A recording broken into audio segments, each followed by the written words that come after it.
CPI का विभाजन हुआ 1962 में, 64 में विभाजन हुआ, उसके बाद भी लेखक संघ तो एक ही रहा। ये हुआ कि नहीं, प्रगतिशील लेखक संघ ही चलता रहेगा।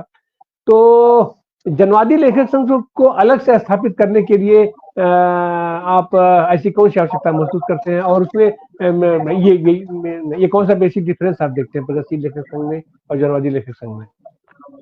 देखिए, वो मुख्य बात थी कि एक तो ये जो अलग अलग लेखक संगठन है वो आज के दौर में तो एक ही काम कर रहे हैं, कोई बहुत भिन्नता नहीं है।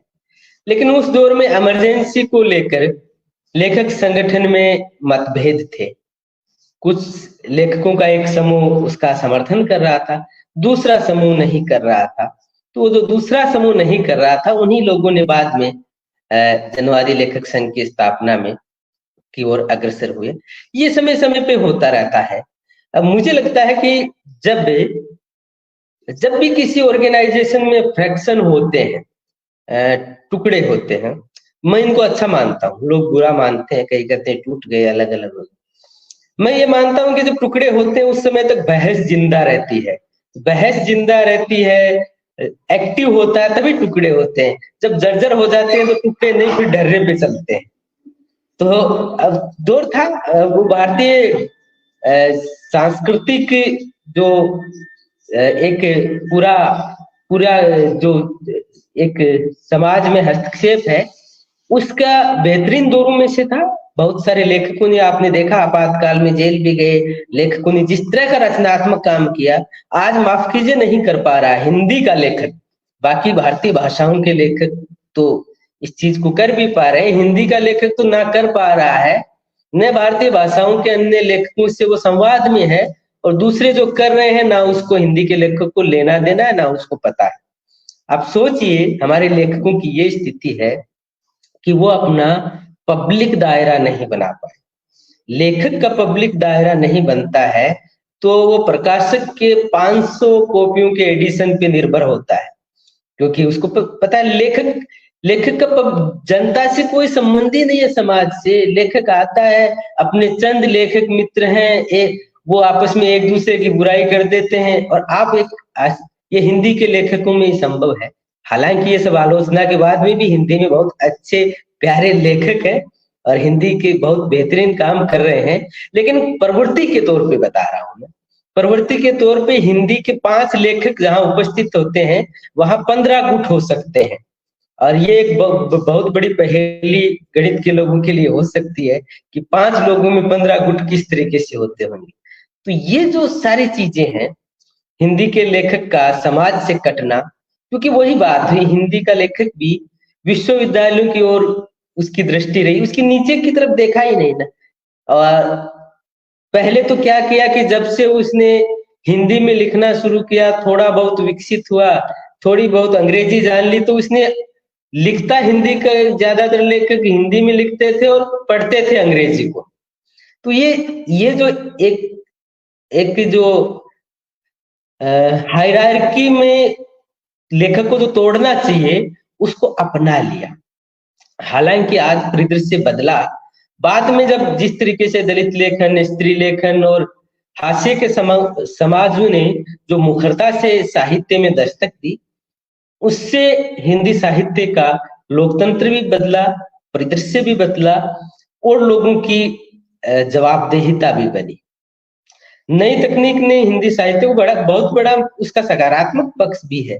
आज हम लोग बैठ के बात कर रहे हैं 2 अलग अलग जगह से, नहीं संभव था।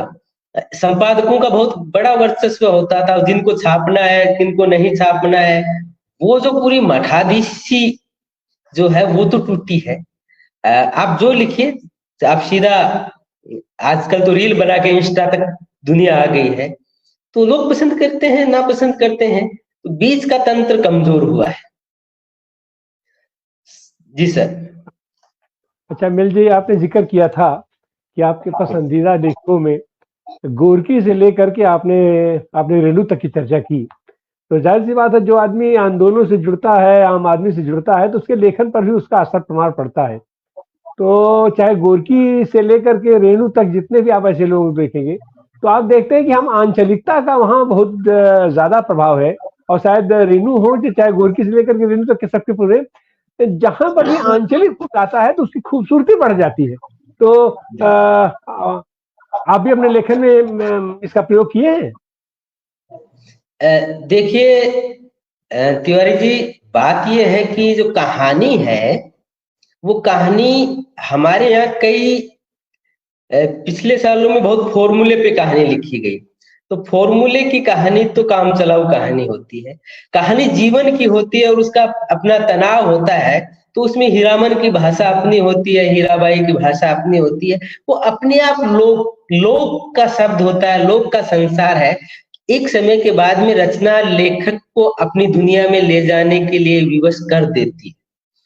अगर लेखक थोड़ा सा भी रचना के प्रति, सृजन के प्रति ईमानदार है तो लेखक फिर उस सब चीजों से, बनावटी भाषा, बनावटी दुनिया से बाहर निकल जाएगा।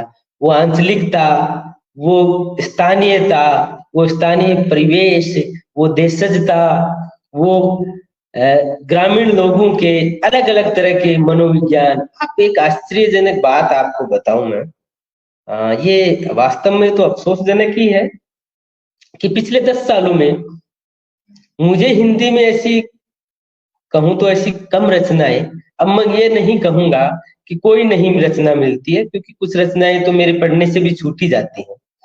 जिन रचनाओं को पढ़कर ये अंदाज लगाया जा सके कि उस दौर के भारत में क्या हो रहा था, नहीं कर पा रहा लेखक। रेणु कर पा रहे थे, प्रेमचंद कर पा रहे थे। प्रेमचंद के लेखन से आप उस समाज का, उस दौर का अनुमान लगा सकते हैं। वो समय का समाज शास्त्र, इतिहास सब कुछ था। तो हमें लेखकों को संजीदा होना पड़ेगा।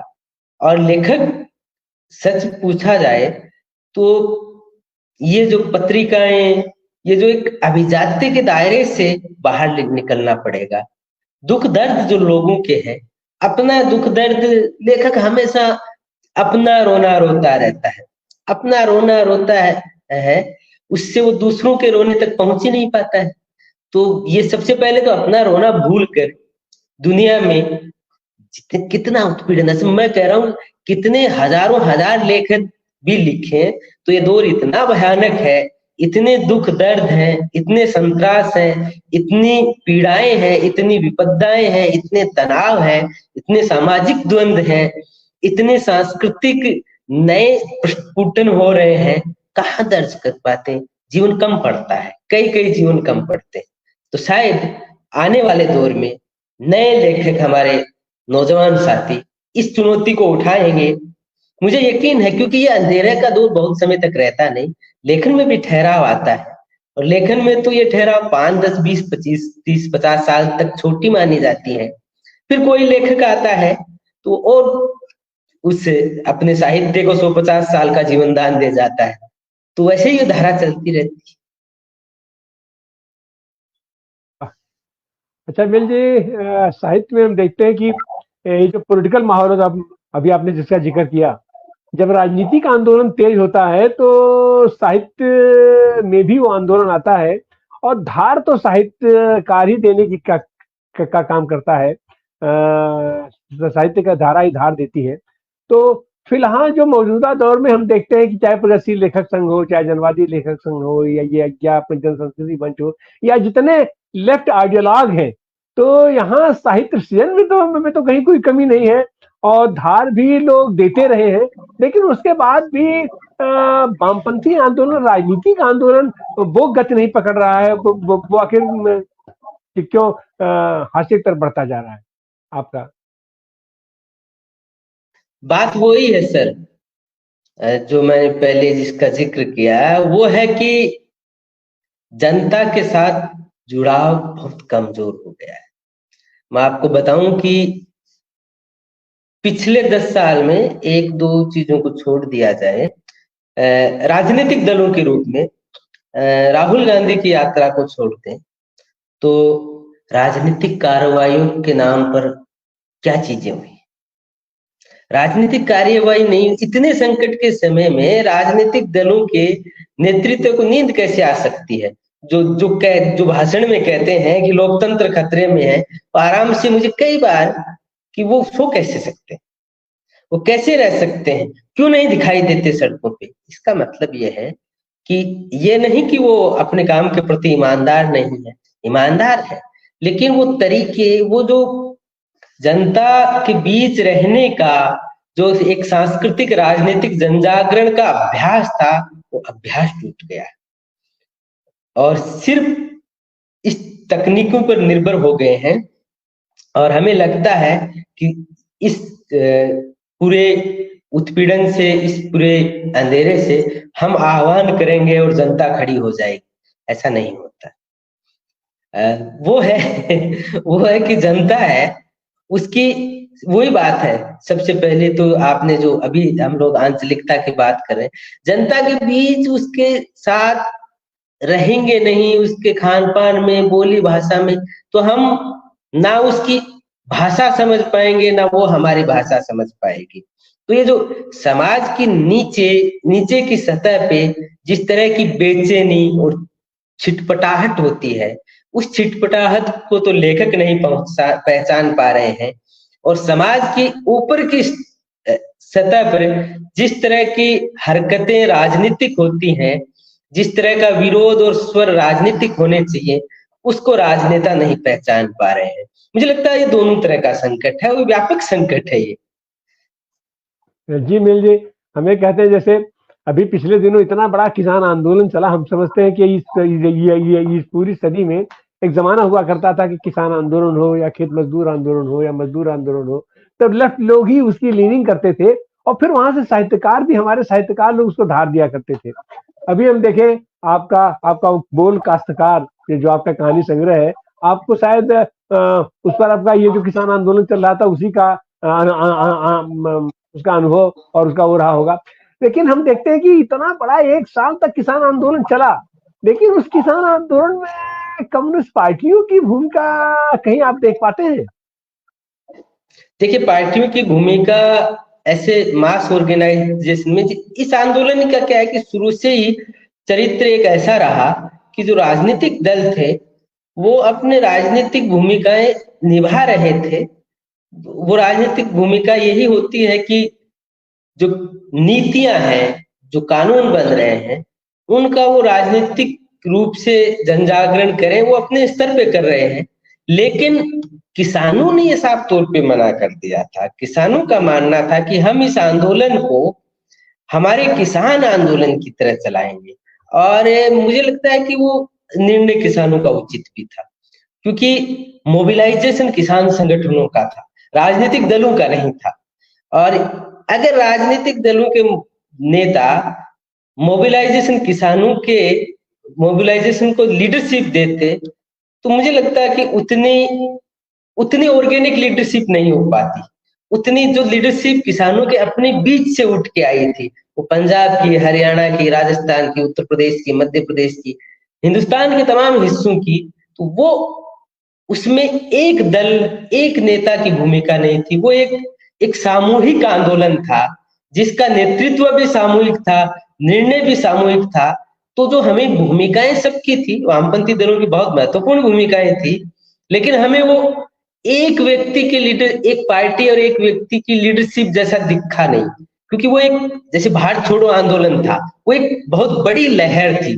तो लहर में, क्योंकि उस समय तो उस लहर में गांधी जैसा एक नेतृत्व था जिसको हम अलग से पहचान लेते हैं, तो वो इसलिए नहीं पहचान लेते हैं, वो इसलिए पहचान लेते हैं कि गांधी का चरित्र इतना उन्नत था कि वो हमें प्रभावित करते थे, इसलिए हम पहचान लेते हैं। बाकी सामूहिक आंदोलनों का ये जो तरीका है, ये एक तो ये भारतीय तरीका है, ये भारत में हमेशा से इस तरीके से आंदोलन सफल होते रहे हैं। और मुझे लगता है कि भविष्य में भी वो आंदोलन कम सफल होंगे जिसमें एक नेता, एक दल, एक तरह की चीजें नेतृत्व दे रही होंगी। नहीं, ये बहुरंगी देश है, बहुत तरह के लोग एक सामूहिक लीडरशिप से ही इस देश में जन आंदोलन विकसित हो सकते हैं। तो इसलिए किसान आंदोलन में वामपंथ की भूमिका तो यही है ना कि आप अन्याय के खिलाफ आप खड़े हो रहे हैं। तो वामपंथी पार्टियों ने लोगों में जहां जितनी अपनी क्षमता थी वो चेतना और अपना योगदान दिया है, लेकिन वो कोई राजनीतिक पार्टी का आंदोलन नहीं, वो जनता का सबका स्फूर्त ऐसा आंदोलन था जिसमें अच्छा रहा कोई एक राजनीतिक दल आगे आके नेतृत्व लेने की बात नहीं की। वो किसानों की, किसान एक अलग तरह का समुदाय है, तो भारत को जानता है, उसको समझ में थी। बाद में देखिए आप थोड़ा बहुत वो पंजाब में जैसे हुआ, संयुक्त किसान मोर्चे का एक पार्ट जब चुनाव लड़ने की घोषणा की, उन सबसे कोई आंदोलन को बहुत फायदा नहीं हुआ ना। तो पहले का निर्णय बहुत उचित था कि आइए, सबका स्वागत है हमारे मंचों से।